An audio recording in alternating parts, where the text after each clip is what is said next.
Wait for it, and we're live. Hey, all you crazy sci-fi and fantasy fans. It's time for your daily dose of shenanigans over here at the Blasters and Blades podcast.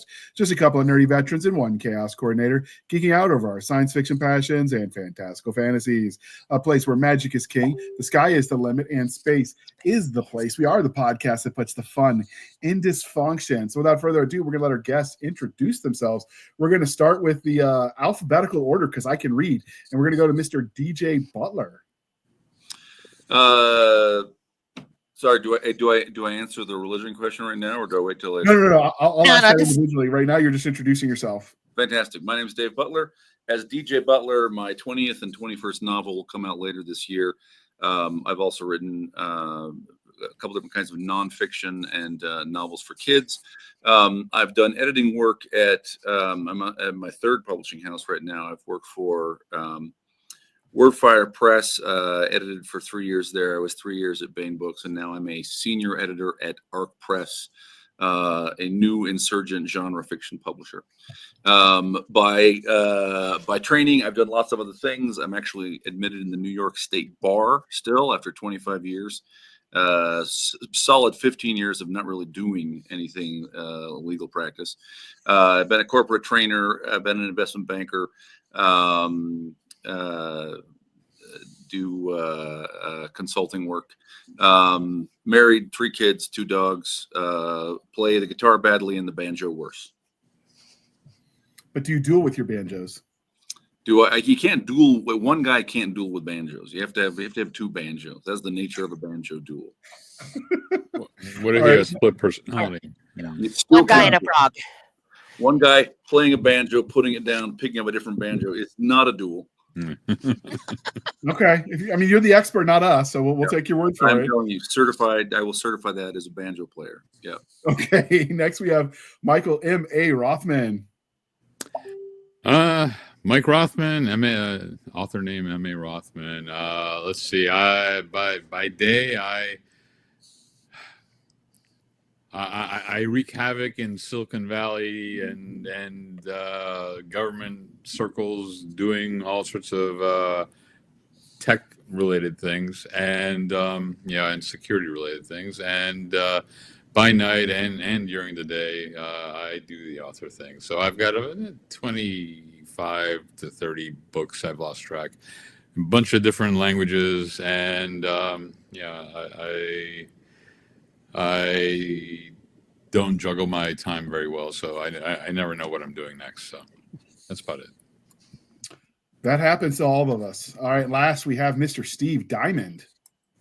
Yeah, Steve Diamond, horror, fantasy, science fiction author for a whole bunch of different people. Basically, whoever will pay me for it, I will write for them, as both Mike and Dave can attest to.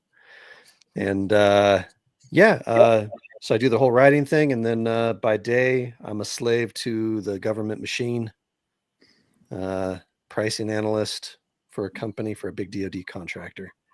So I do all that stuff. Is there any truth? Is there any truth to the rumor that you're part of the Shark Industrial Complex? Definitely. Okay. And now we have our lovely co-host, Miss Jana S Brown. Can you introduce yourself, Jana? Hi guys, nice to be here again. I'm Jana S Brown. I write speculative fiction under the pen name Jena Rey, but today I'm here as a co-host, which means that I get to ask questions to gentlemen who I have read something by every single one of you, at least one book, and in several cases more than one, because I like to read. So I'm excited to be here. I love asking the questions. I told them before, I'm here either for the comic relief or as the comic relief, and we'll kind of see how we go. All right, Nick he's still working crazy hours at the border. They basically have him chained to his boat, and he's, I don't know, keeping the drugs at bay, whatever they do over there. I would not be surprised if they're sitting around playing solitaire. I'm just saying, it's the government. Anything's possible. I was going to say, he seems far too happy about it to. Yeah. So the next part is how I found this motley crew, and I'm going to cheat. I went to Rabbit over there at Bain. That's a weird name. He's got to come up. If that's his given name, he had to learn to fight as a kid. It's on his birth certificate. It is, in fact, it is not a nickname. It is his middle name. He doesn't like his first name, but it's Irish, so it's actually Rabbit. Rabbit, my boy. So that's kind of like a boy named Sue. Yeah. A little. I'm not sure what his body count is. I'm told it's not polite to ask. Yeah, that's probably right. All right. And since we've got such a large panel of people who have opinions, today we're going to shorten our religion questions and ask just the two most important of them all. So what is your favorite myth or legend, Dave? The risk of being cheeky. So my favorite myth, not to offend anybody, I love the story of the Watchers from the Ethiopic Apocalypse of Enoch, because it's such a wonderful story in the vein of, say, Prometheus. But it's sort of the sequel to Prometheus, in which the fallen angels who have given what they perceive to be gifts to mankind and are being punished, they're in the burning wastes of Dudael, summon a human to help them, right? And it's a story about the closeness of humanity to the gods, such that this man Enoch will be the herald that goes to plead for the forgiveness of the angels that gave forbidden arts to mankind. What a great story! Is that the same Enoch who supposedly hasn't died yet? It's the same. Well, there are a lot of stories about Enoch, but like in the Torah and Genesis, I think he goes to. It says he walked with God, right? Hitalek, Elohim, I think, so there may be that may result in there being stories that he's still alive. Although I think it also says he lived to 360 and died. Maybe it says he lived to 360 and then he walked with God. That's probably what it says. Yeah, same guy, at least same name. Okay. What about you, Rothman? So even though I consider myself a religious person in from a Judeo-Christian faith, I actually like a lot of the ancient religions because I see lots of parallelism, which could be an argument for, being somewhat agnostic and, just deist in general. But, I really like the whole Zeus thing, Mount Olympus, the whole, going up on the mountain to meet with gods, very, very parallel to the whole Moses thing in, when it came to getting the 10 Commandments and stuff. So, I mean, there's so many parallels between religion. I just love a lot of the ancient myths with regards to the pantheon of, ancient Greece and Rome. Okay.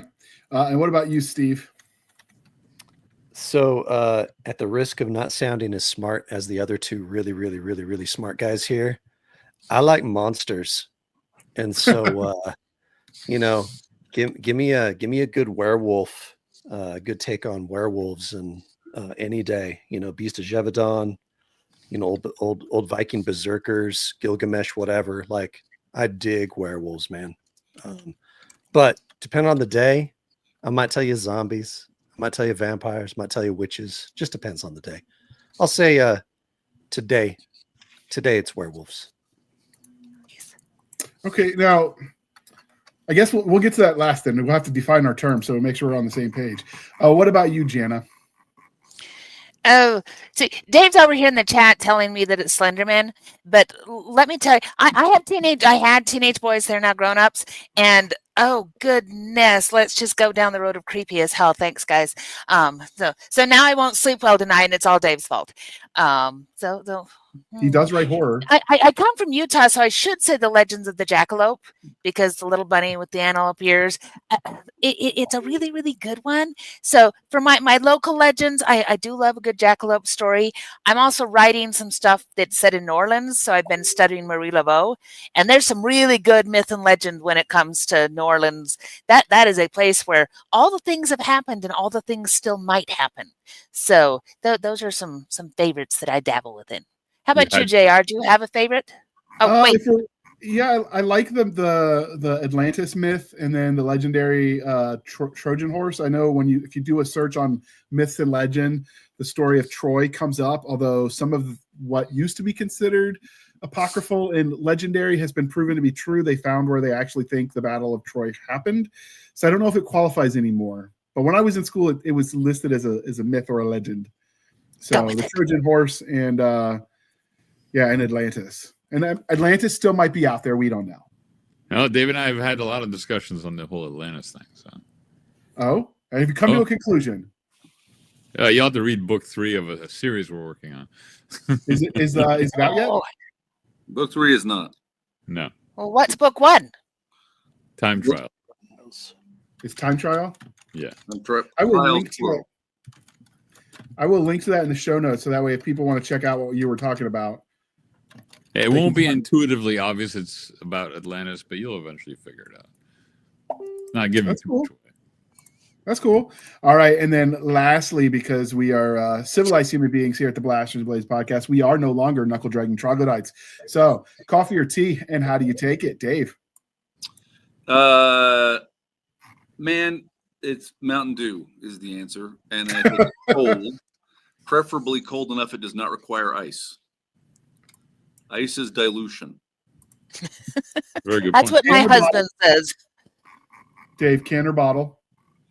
So it's interesting. Like, I actually think the best soda comes out of a well-regulated soda fountain, but there's always a risk, right? Especially when you're traveling, that someone's got it set to a bad mix, so you get seltzer that's vaguely yellow, or you get like syrup, which is kind of a lot.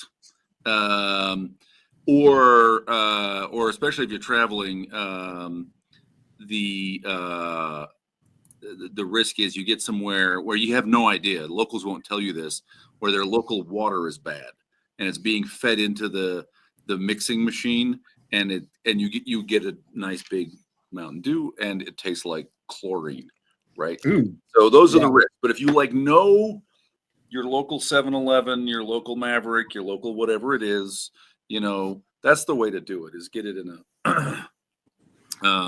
a big cup. And second to that, though, the answer is that a glass bottle is superior either to a plastic bottle or to a aluminum can, if you can find it. Well, that's right. And so this is, of course, Mexican Coke, right? This is sort of the best soda in a way. I happen to like Mountain Dew better, but like that's the right way to do a soda. It's in a glass bottle. It's in it doesn't have corn syrup, which is a ridiculous abomination that Congress is foisting upon us. So if I were to find the equivalent of that in Mountain Dew, I'd stock up. Don't know that it exists. Okay. What about you, Rothman? Coffee black, hot,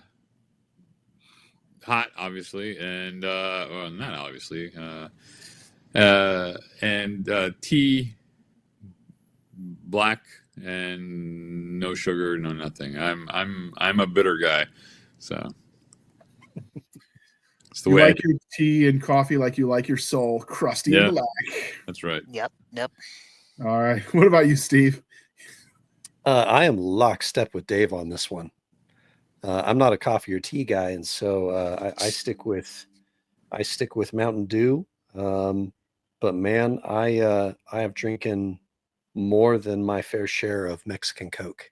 Yeah. Since I lived there for a year, so. See, with the Mexican Coke, you need one of those machines that you can pull the bottles out of the machine. Yeah, they used to have those ages ago, but the last 2 nights before I got married, I stayed in the basement of a family friend of my wife's family, right? And this is in like Arlington, Virginia, and they had sons who had grown up and moved out.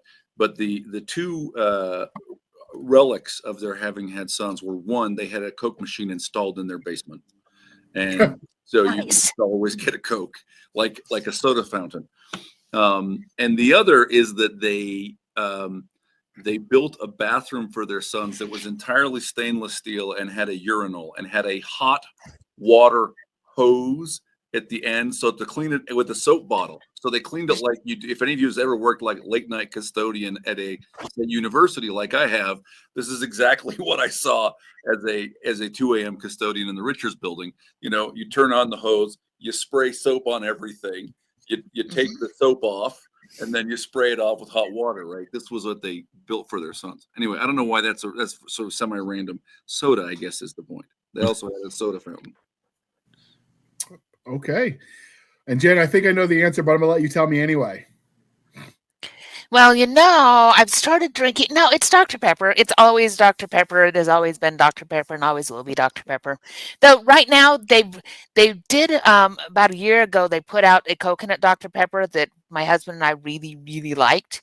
And then they took it away from us and we were very, very sad. And in the last couple of weeks we're finding it in stores again. And you know, with Dave and they had that whole soda thing downstairs. Well, our storage room now has a coconut Dr. Pepper corner where my husband is like, every time it's on sale, just buy it, buy all the things, put them in there. It's nice and temperature controlled down there. It'll stay nice and cool, and we will just milk that out because who knows when they're going to take it away from us again. So we have all of our other food storage, and then we have the Dr. Pepper corner, and he's very happy about it, and I'm okay with it. It's very rare you see coconut flavored soda. I guess I've never seen that one. Interesting. I don't think I've ever Pepper's seen pretty good. Well, it started with the dirty sodas. So Utah, we love our soda. And so you get Swig and you get all these other different soda places, and it was, you know, go in order and you get your soda plus stuff.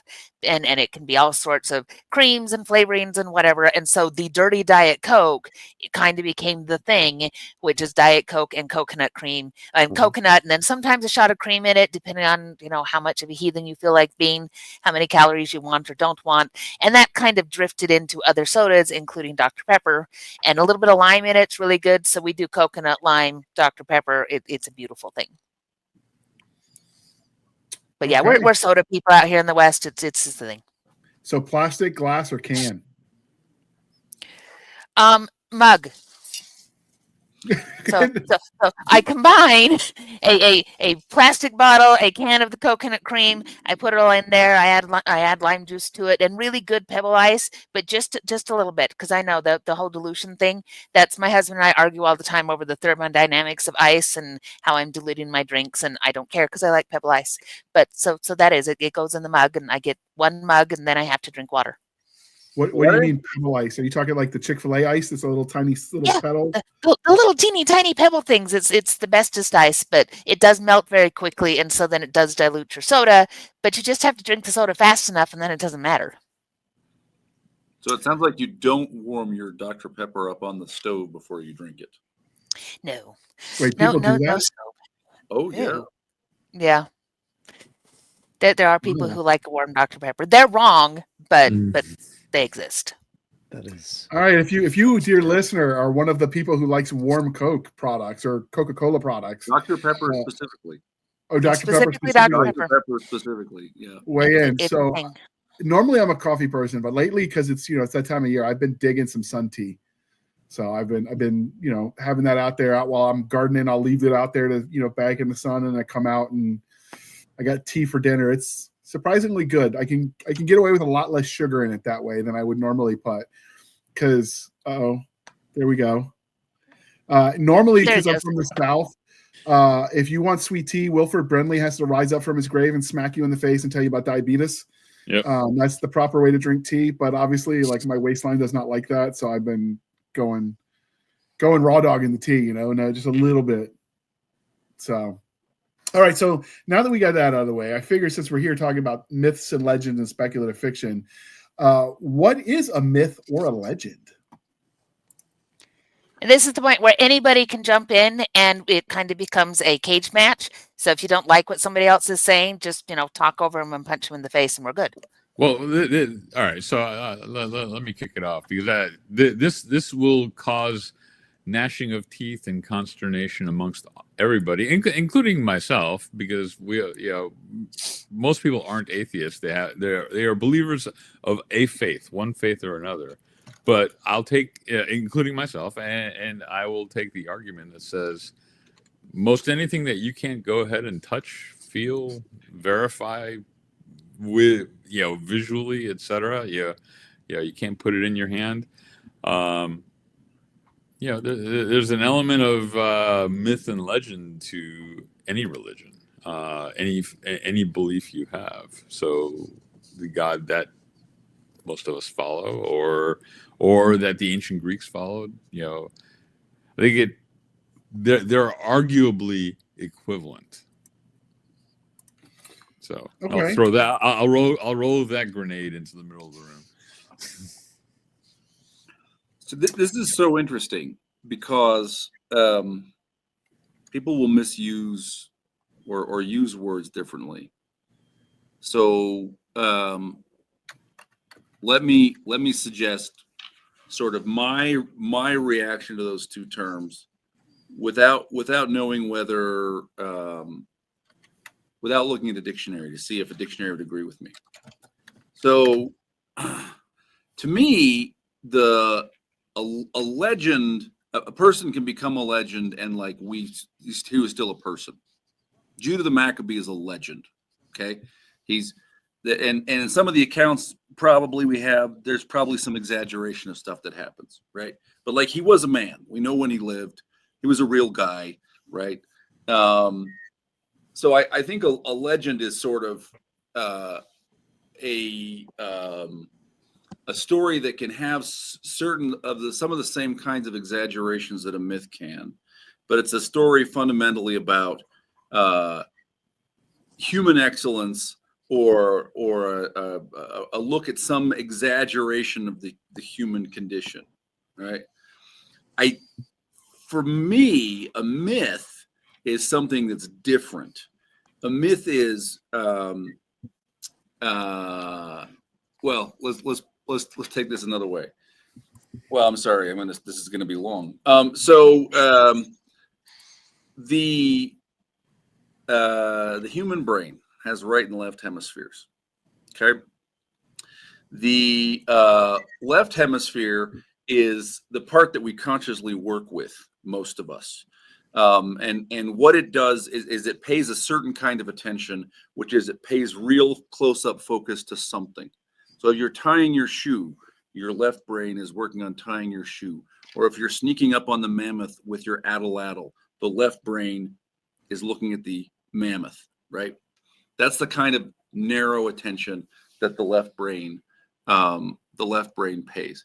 Actually, it's even narrower than that, because the left brain, what it's really doing is it's constructing a model of the mammoth. It can't even actually pay attention to the mammoth. It's looking at a model of the mammoth, okay, that incorporates ideas about things like distance. How far away is the mammoth, right? Like, if I'm just paying attention to the mammoth, I just see a flat image. That's not it. There's a model. So like your left brain, the thing your conscious filter for most of us most of the time comes through is looking at an invented model. What's in the right brain? Well, the right brain is paying attention to everything at the same time, all the time. But the problem is you can't see it, right? So it's a big unconscious field. And so when you're sneaking up on the mammoth, okay, it's your right brain that is paying attention to what's behind you in case the dire wolf sneaks up to get you when you're not looking, right?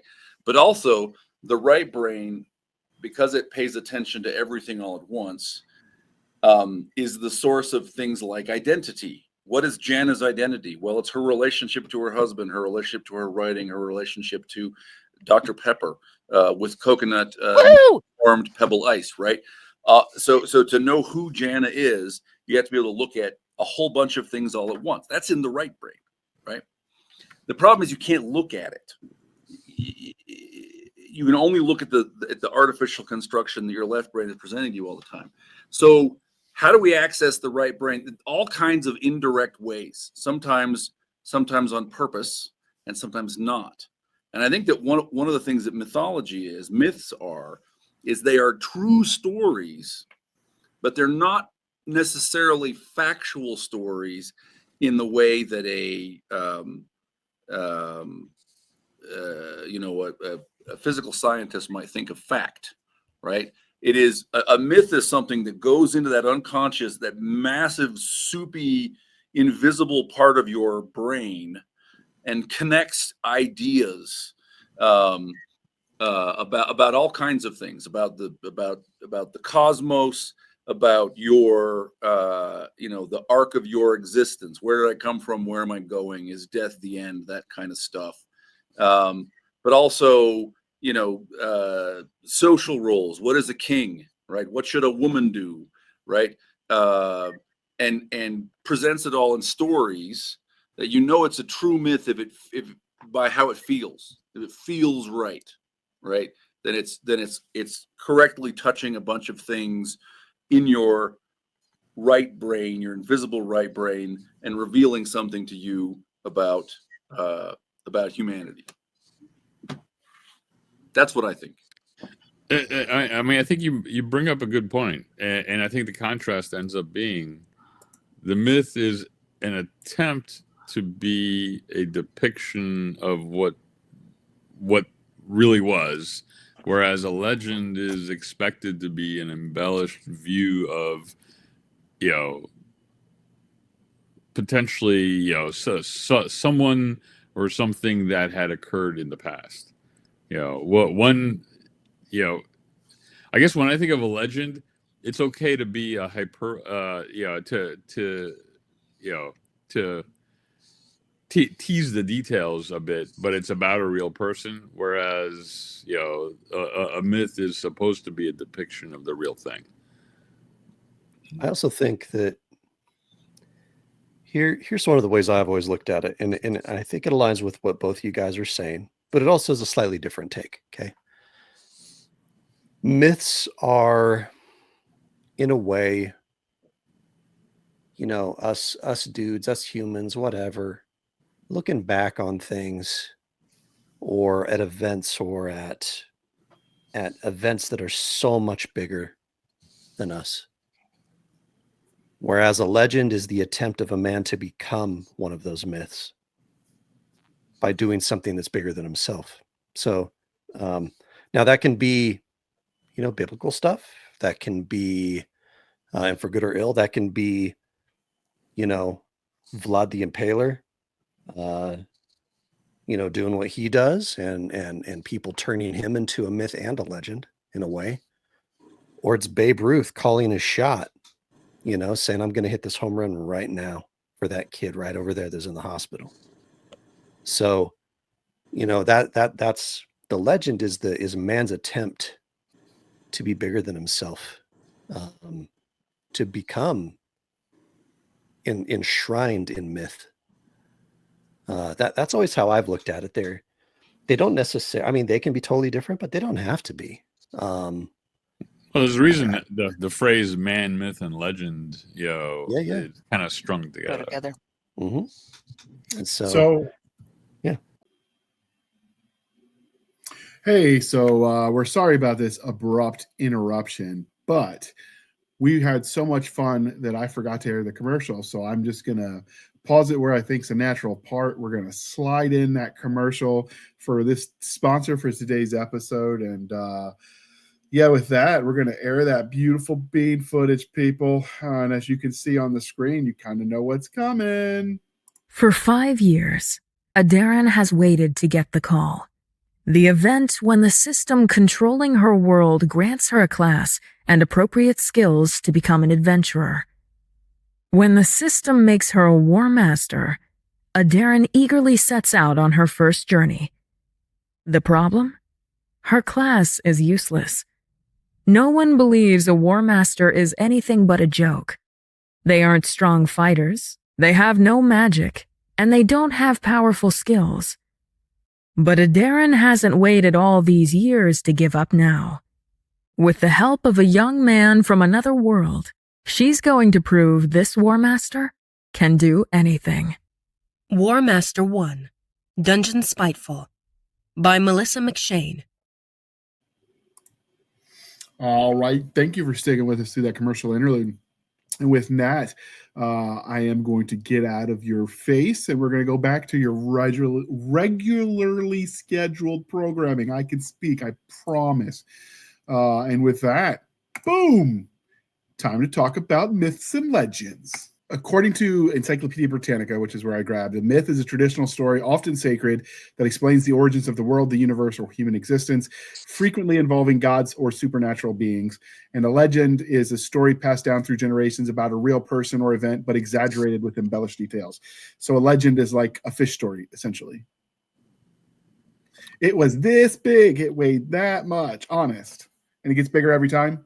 Or the old guys at the sports games who talk about when they played, they were faster and stronger, and insert all Paul the things. Bunyan was bigger than life. Yeah, it's like, Exactly. Literally.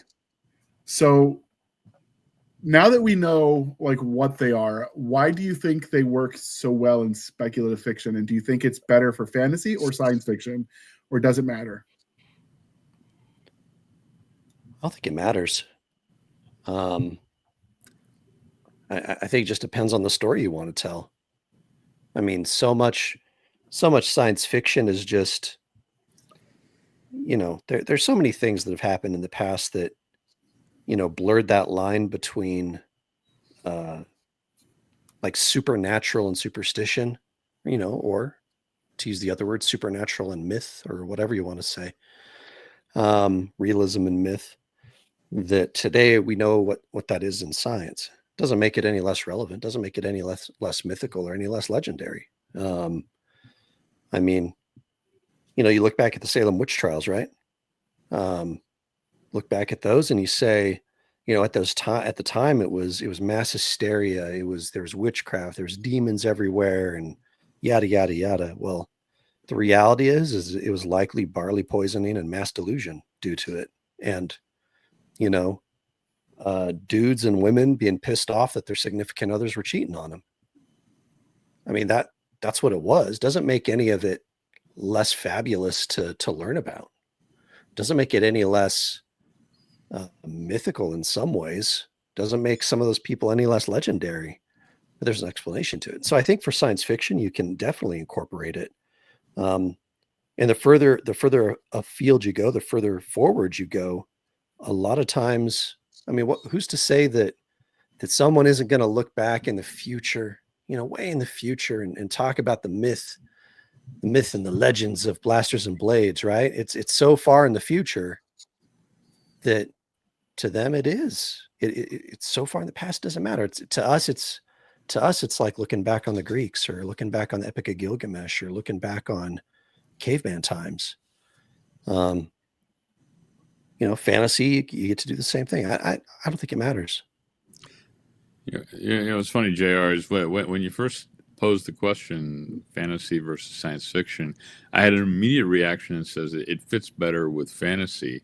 Then I realized, wait a minute, I've written with Dave some arguably science fiction / thriller that kind of revisits things from a, that arguably from most people's point of view is a historical myth, but we write and explore it as a life lesson of reality. So, which isn't a fantasy story, so to speak. It's, arguably it kind of crosses a bunch of boundaries, of genre. So, I think in science fiction, you often see it where all of the myths and legends were real, but they were just aliens, or they were, fantastical far future type technology. Like Atlantis is buried under was it North or South Pole? I can't remember, from Stargate.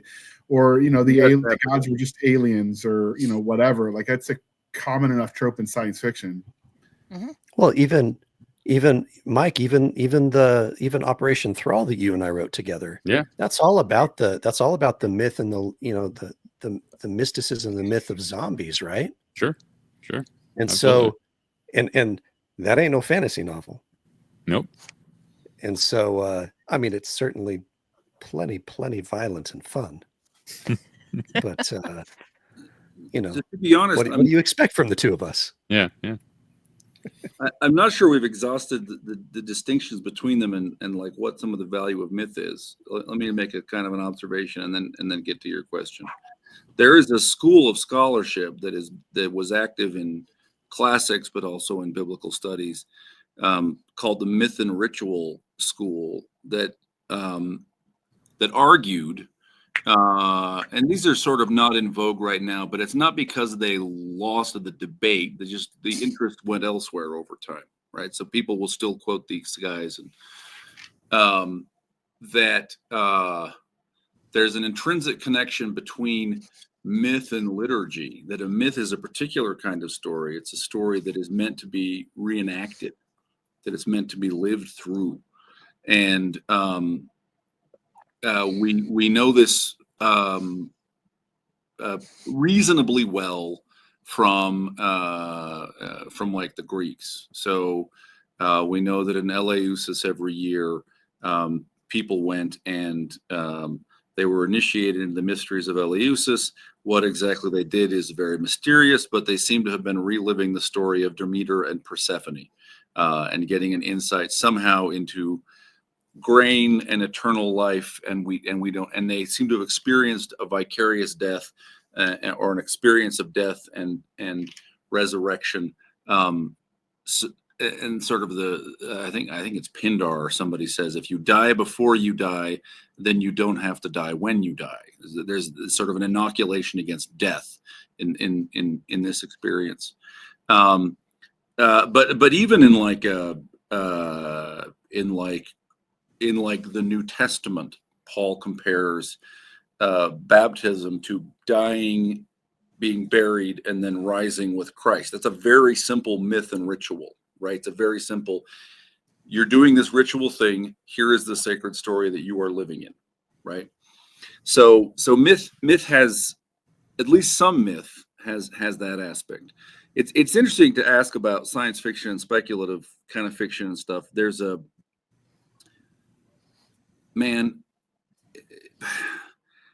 real trick defining the genre boundaries here.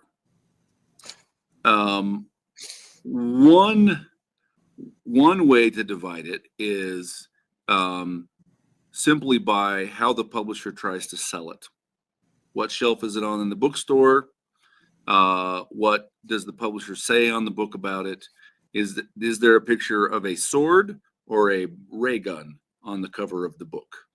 Right? That tells you.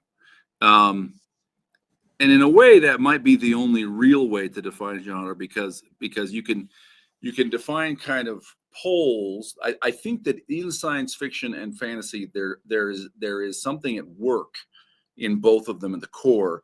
But I think not every book self-consciously is engaged in the work of the core, and I think the pool kind of flows together. I think that what the cores are, science fiction is a what-if literature about human technology, engineering, and maybe society. If we develop this technology, what would be the result? What would life be like if we, had a space station flying around Ganymede, right? What will life be like when we encounter other sapient beings in the universe, right? These are questions that are fundamentally technological. Whereas I think fantasy is a what-if literature of a human spirit that asks questions about, what if the underlying nature of the universe were different, or what is the underlying nature of reality? Who are the gods, right? You should be an editor, Dave. I should write a I know, book it's like I know stuff. called Politically Incorrect Guide to Science Fiction and Fantasy. There you go. So like in the sort of sense that these genres blur together, I think myth fits well in either one of them. I think if to the extent you can say, look, this is definitely like, okay, Lord of the Rings, definitely not a science fiction novel. Okay. I think to the extent you can put books definitively into one drawer or the other, I think the answer, and to Mike's point, that's like not easy. That's not always, you can't always honestly do that, right? Then I think myth is in the toolbox of fantasy. It's in the toolbox there along with magic, for example, and analogy. And these are tools for sneaking up on that unconscious mind to surprise it and see what comes out of the unconscious mind. What truth can I accidentally get myself to tell if I confront the myth of Oedipus with whatever, and that is properly in the realm of fantasy. There are two books I really, really like. Well, one's a book, one's a series. Well, I guess they're both Only series. two, though, in the whole damn history of the world. There's only two. Steve Diamond like 2 books. No, Which is it's the other one the besides contrast of them. It's besides Moby Dick. I don't know. I gave it a 1-star review. Totally not what I thought it was about. So if you read Ender's Game, right, science fiction novel, that novel is in fact the creation of the legend of Ender Wiggins, right? Mhm. And as the series goes on, he is a legendary character. He's almost a myth by the time that series. Well, he is a myth by the time that series is done. Or there's the reverse of that, which is the Lost Fleet series by Jack Campbell. First one's, I think, Dauntless. Good series. It's about a guy who wakes up 100 years into a gajillion, basically 100 years into a 100-year war. And he's been in kind of like a lost in cryo, basically, since the war began. And he is a mythical, legendary dude to all these people. And that's what makes the story so interesting, is he's become the living embodiment of all of these weird stories and all these things that happened. And some of them are true, some of them not so much. And so just from a science fiction standpoint, yeah, I mean, like you said, Dave, it's not easy. It's not easy at all. Or one of my favorite lines in Tombstone, or not Tombstone, excuse me, Unforgiven. Okay. So there's a moment where Morgan Freeman and Clint Eastwood are talking, and Morgan Freeman says, "Boy, you remember that time that you were, you shot all those guys? There's like 2 or 3 of them, and you killed all of them. And it was crazy, basically, right?"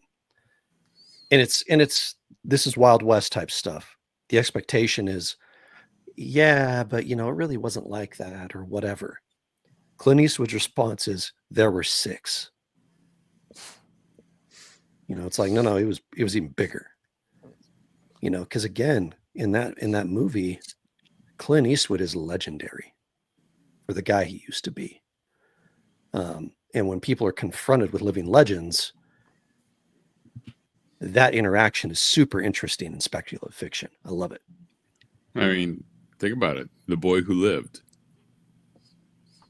is a perfect example of something like that, but obviously in a fantasy genre. Yeah, Harry Potter. I mean, I think Captain that played America. well.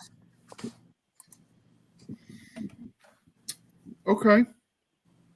That's deep though. I like it. So would you consider, and it's not, obviously it wasn't, listed on the banner of the episode title, but would folklore fit into that too then, Dave, with the same role that myths and legends play? Or is that something different? I mean, I think there's probably a continuum. I think that the sort of culture, the soup in a culture, out of which myths and mysteries and liturgy are drawn, also will include stories that are told for pure entertainment or for simpler kind of warning the youth kind of purposes, right? So this is why I'm sort of hesitant, the definitions are approximate. Mhm. Point at one thing and say, is that a myth or a legend or folklore? The answer might be yes, depending on who you're talking to, right? Like what is the function and of that story for a particular person. Yeah. Agreed. Okay. So Steve, since you introduced yourself as the horror question, do myths and legends play a factor when adding horror, since horror is also speculative fiction when you're telling those kinds of stories? Oh, absolutely. Yeah, absolutely. I mean, Sleepy Hollow. Yeah, I mean, gosh. I mean, so there's this great movie that came out maybe 5-6 years ago. It might be older, and I'm just been so involved in work I forgot. It's called The Cursed, or Cursed, one of the two. It's effectively a sequel to the myth surrounding the Beast of Gévaudan, which is in France. The idea of this theoretical werewolf, maybe, terrorizing the countryside, killing dozens upon dozens upon dozens of people, to the point where the French army was called in to exterminate it. Now, the reality is perhaps it was someone's pet lion or someone's pet hyena that one of the rich aristocracy kind of pulled in, on one of their trips. Because the descriptions of the beast make no sense. However, you're making a horror film, and you're making a loose sequel, kind of, sort of, to the Beast of Gévaudan story. And suddenly, you've got one of the weirdest, coolest werewolf transformations I've ever seen portrayed anywhere.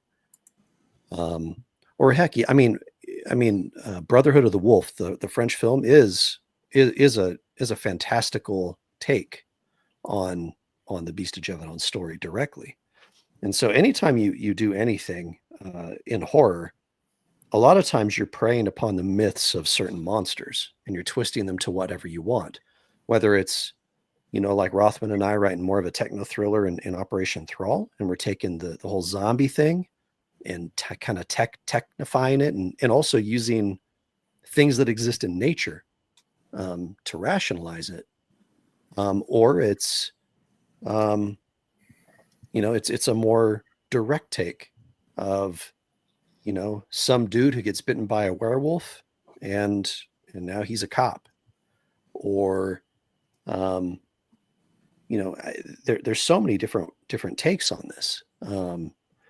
But yeah, I certainly play with conventions and myth and legend and all that when it comes to creatures, monsters, whatever, to add a sense of familiarity and realism into the stories that people can latch onto, so then I can twist them and have fun with their preconceived notions.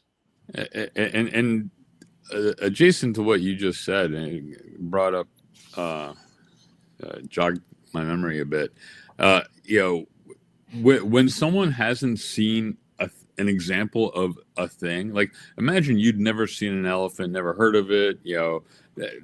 Nobody's ever even described such a thing. And the first time you see an elephant, you go, "What in the world am I looking at?"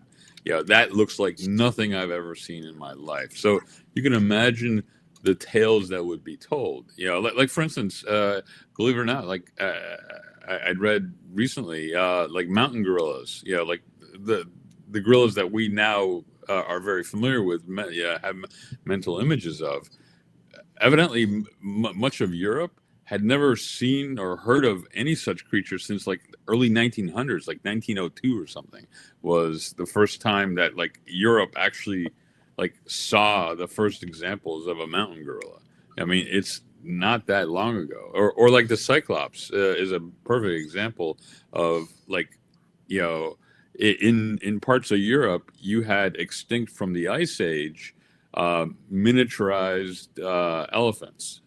So they weren't full size, but they were miniature. And you can imagine ancient Greeks, if you've ever seen a skull of an elephant, it looks like it's got this giant eye socket in the middle of its forehead. So where do you think a Cyclops might have come from in the mythology? It's stuff like that where you can imagine what was it? It was this giant head. So it had to have been like this, 15-foot tall, giant walking, thing that, you can just have nightmares about.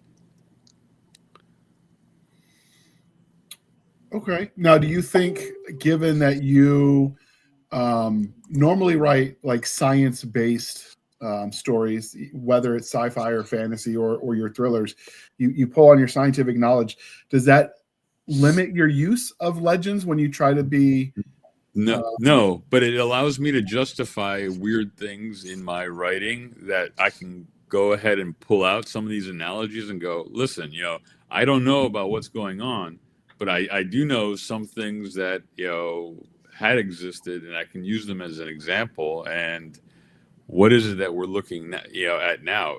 Could it be possible? Maybe, or like the thing we did, Steve and I did, with Operation Thrall, we saw some zombie-like behavior, in real life zombie-like behavior in parts of nature, and you go, well, wait a minute, that is very zombie-like. Let's use that. Yeah.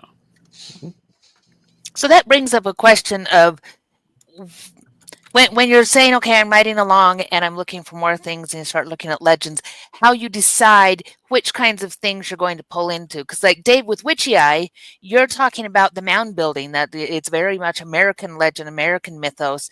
We see a lot of European that comes in kind of naturally. So when you're looking for, I need this extra thing, I want to pull from this in order to add it to my stories, where do you start?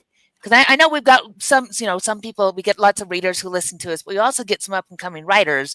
So where do they go to tap that inspiration that isn't the ones we've heard over and over and over again? I don't know if we should dismiss the ones we've heard over and over and over again. Valid. But like, setting that aside, this is Jana. This is next to a very interesting point. A real mythopoet, someone engaged in mythopoesis, is working in their own mythology, and that is, historically what that has been been an inherited mythology, and this is the reason to have a canon. Canon is a set of stories that everybody knows, that is rooted expressly in mythology. It's rooted expressly in the stories of the West's canon, the stories of the Bible, but also the stories of the Greeks, right? Mm-hmm. And canon was a long, slow conversation among poets who are absorbing those stories and putting out their own myth poetry. I think there's a real danger. So first of all, this is like the true calling of the mythopoet, okay, is to tell true stories out of your personal unconscious mind that is immersed in a mythology, to tell stories that are true, okay? Also, man, I think we're at a real risk right now that we're not educating our people to be steeped in the mythology anymore, and so that that sense of shared narrative is fragmented. You can't count on people understanding, everyone getting a reference to the Bible, right? Or everyone, whether they believed in it or not, that was one of the basic blocks of civilization, right? People getting a basic reference to, Samson on the one hand, or Tantalus on the other. And I think this is potentially a real problem. I think it's a problem potentially on the same order, and maybe related to the problem that most human beings in the developed West now have no idea what the night sky actually looks like. So these things, okay, are basic tools of orientation of the human species that served us from when we were tadpoles and we walked up on a beach somewhere, okay, until yesterday. And now we have decided we don't need them. And I think that's foolish. I think we do need them. And I think we're going to I think generations, maybe we can recover these things. They're not gone. The night sky is there. You got to go look for it yourself, because if you live in the developed West, you live in a city, you may not have the foggiest idea how the moon works, what the zodiac is, right? How the hemispheres work. It may be, it's all recoverable, but I worry that instead of that sort of tool set we had, people are just gonna people have the same need, and they're just gonna fill it with whatever sort of fragmented story stuff they happen to find. I mean, I think to be honest, in the West, as represented by the United States of America, this is not necessarily exactly the same in, say, France. Okay, I think unfortunately the sort of collective narrative that everybody knows is the shit Disney publishes, and that's not good. So I don't think that the Avengers, or at best, I think something like the Avengers or Star Wars is sort of reheated secondhand, third-hand mythology. And I think until we can re-engage ourselves in our own mythology, I think we're gonna have social consequences. We're gonna have I know a lot of the Disney stuff took from the Grimm brothers and their tales. And my very German grandmother hated what Disney did to it because they were supposed to be cautionary tales to teach young people, hey, don't go out there when there's a bear. It might eat you, or, watch out, whatever. And turning it all, was that? Behave yourself or else.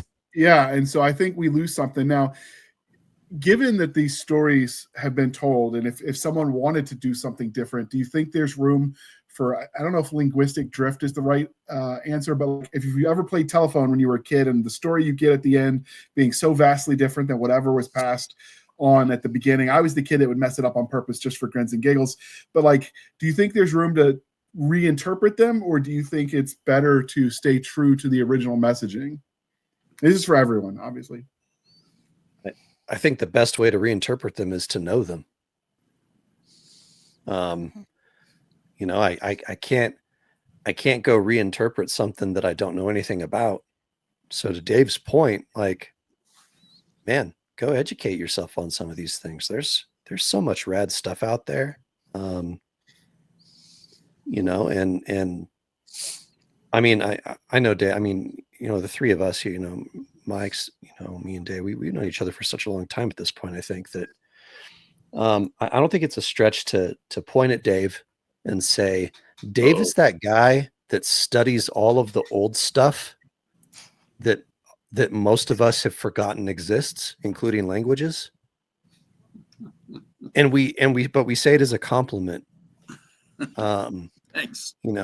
Because he, and I think that you're, the point you just made, Dave, is really important. I think that's your personality in a nutshell, is what you just said. You're just like, yeah, look, this is who I am. And it's awesome. And I agree with it 100%. And that's that there is always room for reinterpretations of stories. Always room in whatever genre you want to tell, or whatever mix of genres you want to tell them in. But you can't reimagine something you've never read, or you've never heard, or you've never or you've never looked at. And JR, you're right. The old stuff is weird and gnarly. And this is one of the basic problems of the sort of censoriousness of the last 10 years in public life, is you can't throw out the bathwater without killing the baby. And so prudishness or censoring for political reasons, that just won't do. It just harms the species.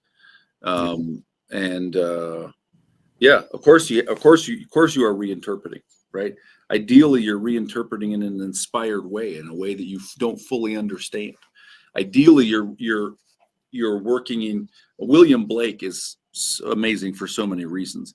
One of the reasons is the guy literally made his whole own mythology, right? Illustrated it, published his own books, wrote it in poems. He did everything, right?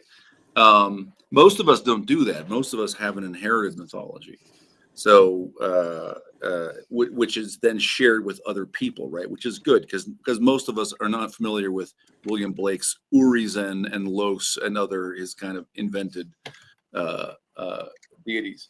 So yeah, you should be reinterpreting. But the first thing is to have mythology and see what it is. And ideally, it's a true mythology. It's a mythology you believe it. Wasn't that what Tolkien was trying to do with the Lord of the Rings and that universe, was create a modern sort of mythology for the British man? Well, primeval history, yeah, but this is a really good example. Tolkien, in a letter to a friend of his who was a Jesuit, said, I'm afraid nobody is going to like my book. It is way too Catholic. And the Lord of the Rings is a deeply spiritual book, right? This is a great example. This is a guy who was working in mythology, and it was his own mythology, which was Catholic Christianity. And I know that people are used to saying, inspired by the German legends and stuff. So when I say this, people are sometimes caught by surprise. But let me just give you an example, okay? Frodo wakes up after the catastrophe on Mount Doom. He's in the Houses of Healing at Gondor. Gandalf is there, okay? They have a conversation. One of the things, I'm going to get the date wrong. I think it's March 15th. One of the things that Gandalf says to Frodo is, forever after, the men of Gondor will remember March 15th is the day Sauron fell. Okay? Line something like that. Here's the thing. This is not an accident. Tolkien he's Catholic, he's a medievalist. And in the traditional Catholic calendar, March 15th was understood to be the day of the crucifixion. Yep. Which is to say that for the Lord of the Rings, okay, the day that Gollum takes the great evil of the world to his own destruction at the top of the mountain is the same as the day that, for a Catholic, right, Christ takes the sins of the world upon himself and dies, right? Which is to say, there are many Christ figures in the Lord of the Rings, which is a very Catholic book. One of them is Gollum. He is Isaiah's man of sorrows, acquainted with grief. There was no beauty in him that we should desire him, right? But our stripes were laid upon his back. Gollum suffers for the sin of the world, and he dies, right? And by the way, when you encounter God in your own life, right? Tolkien is saying maybe it's on the road to Fangorn Forest, and there's a sudden blaze of light, and there is God. Or maybe you encounter God in somebody whom you would see as a wretch, right? In a junkie, in a beggar, right? In the least of these, right? In the least of these. So he's right. It's a profoundly Catholic book, right? So, and this is what the fantasy at its best is. I don't mean Catholic. I mean people working in their own true living mythology. Borrowing from the Greeks it'll do in a pinch, but that's not really my mythology, right? I think the truest fantasy, true myth, is told in your own mythology, which is alive to you. Okay. Got anything to weigh in on that, Steve? You kidding me? I can't say anything smarter than Dave at that point. Catch that with a 10-foot pole. I have to congratulate Dave for the use of mythopoiesis. Yeah, because not many people are going to pull that one out of their back pocket. They're going to have to go look it up. Yeah, I actually wrote that one down to look up myself. It's to go. Yeah, it's the creation of legend or myth. Yeah. Okay, well, we're already at the hour mark, and we've been trying to do better at staying on time. We were having so much fun. I'm going to have to add the commercial in at post, but it's cool. I didn't mind. There's definitely more meat on this bone to come back for future episodes. So, dear listener, if you've got angles you want us to cover, shoot us a message, leave it in the comments, join the discussion. We'd love to have you. This is the part of the interview, dear listener, where I remind you to please be kind and speak your mind on the reviewing platforms. Your reviews help the right readers find the right books. It really does matter, so do your part. With that, Dave, what are you writing at the moment? Or are you just editing for ARC now? No, I'm writing. I have 2 books coming out at the end of this year. One is the 3rd Hiram Woolley novel with Aaron Michael Ritchie. The other is the first thing that ARC Press is going to put out, which is a sort of a Hardy Boys for the 21st century. Oh, and cool. So, yeah, ARC Press has 3 editors. Each of us has written one of them, and I'm editing mine. Tony's is in production. I'm editing mine. David AF is writing his. That's a lot of fun. Yeah, it's called American Treasure Hunters. It's about 3 17-year-old guys who have a YouTube channel actually that sort of drives them to go have adventures around treasure. So I'm editing. Nice. Not sure what the next novel is. All right, but it'll be something. Might be the 5th Witch You Wore book. That's overdue. Okay. What about you, Rothman? Working on book 3, and it will be the last book of a actual trilogy called Prismatist. So this is the third novel in the in that series. So what else? I think there might be a I don't know if we decided on a name, but the Time Trials has a 3rd book, so I guess we'll work on that. Soonish we should do that. Yeah. Yeah. Now, the Time Trials, did you actually write that with Dave Butler? Oh yeah. I didn't realize you were the co-author. Okay. That's cool. Oh, yeah. Okay. When you were asking, Mike, I wrote the marijuana joke and the Hebrew. Nice. Because somebody had to. I think of you as the editor when I think of you in the writing community. So I don't know why I just assumed you were editing the book. Yeah, no. Okay. What about you, Steve? What are you writing at the moment besides spreadsheets? Yeah, I was going to say lots and lots of spreadsheets, hundreds of pages of spreadsheets. But no, I'm working on the sequel to Servants of War that I co-wrote with Larry Correa. And then once that's done, it's a science fiction series called Call of the Void for Aethon. And so those are the next 2 things. And then after that, probably some like supernatural, dark, hard-boiled noir stuff. So, is the series for Aethon also with Larry, or are you doing that solo? Nope, no, it's by myself. Cool. All right, Jana, what are you writing at the moment? Well, let's see. It's the end of the school year, so a lot of excuse notes. No, I've got an anthology coming out on the 21st, so I'm doing a lot of editing right now and formatting to get it all ready to go. So that'll be Phoenix Stories. And then I've got another anthology that the call is closing at the end of July. So people out there writing Griffin stories and it's before the end of July, send them to me because I want more of them. So then I'll be doing that. And then I've got an urban fantasy in the works, and I have a very cute, sweet romance about a baker.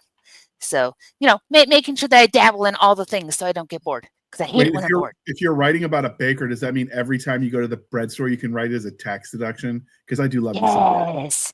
I figure all of the recipes that I have to work on so we can put them in the book, all of those groceries should totally be tax deductible.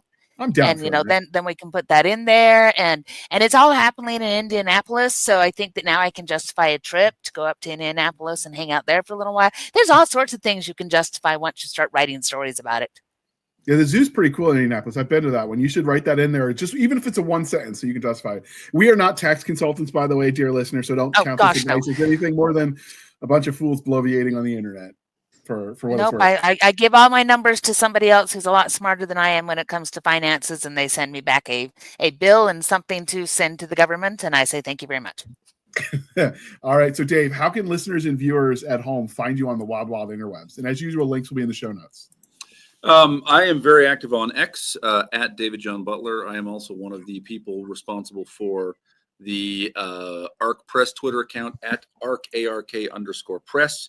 I am also the sort of principal talking head on ARC Press's YouTube channel, the Gopherwood Lounge. I also have a pretty active Discord server, actually. So if any of you are sort of Discord junkies, I have several hundred pretty active, mostly sort of writers hanging out on what is ostensibly my fan Discord. So if you reach out to me on Twitter and convince me you're a real person, I can give you an invitation to that as well. All righty. And then next we have Michael. I I'll just say the ones that I know. All right, so you can definitely find me on X, Michael A. Rothman, if I recall off the top of my head.